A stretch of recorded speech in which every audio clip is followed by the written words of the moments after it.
গল্পটির নাম হল প্রথম বৃষ্টির ছোঁয়া। আকাশে তখন কালো মেঘ জমে উঠেছে। গরমে হাঁপিয়ে ওঠা শহরটা যেন একটুখানি শান্তি খুঁজছে। হঠাৎ করেই শুরু হল ঝিরঝিরে বৃষ্টি। রিমা তাড়াহুড়ো করে বাসা ফিরছিল, কিন্তু সমস্যা হল আজ ছাতা আনা হয়নি। বৃষ্টির ফোঁটা ভিজিয়ে দিচ্ছিল তার চুল আর মুখ।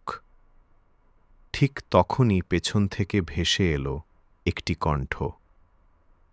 মাফ করবেন, আপনি চাইলে আমার ছাতার নিচে দাঁড়াতে পারেন। চমকে তাকিয়ে দেখে ক্লাসমেট আরাফাত দাঁড়িয়ে আছে, মুখে মিষ্টি হাসি। রিমা একটু লজ্জা পেয়ে মাথা নুইয়ে ছাতার ভেতরে এলো। দুজনেই পাশাপাশি হাঁটতে লাগল। চারপাশে বৃষ্টির শব্দ আর ভেতরে এক অদ্ভুত নীরবতা। হঠাৎ আরাফাত ধীরে বলল, জানেন, প্রথম বৃষ্টি সব সময় মানুষ মনে রাখে। হয়তো আজকের দিনটাও আমি মনে রাখব, কারণ এই প্রথম আপনাকে এত কাছে পেলাম। রিমার গাল হালকা লাল হয়ে উঠল। বুকের ভেতর কেমন জানি অচেনা কাঁপন।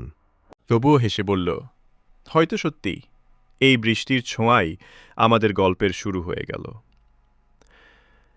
সেদিনের সেই ছাতার নিচে ভাগাভাগি করা কয়েকটা মুহূর্তই হয়ে গেল তাদের জীবনের সবচেয়ে সুন্দর স্মৃতি।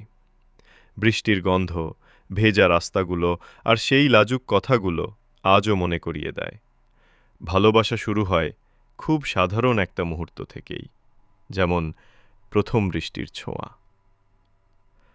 আমার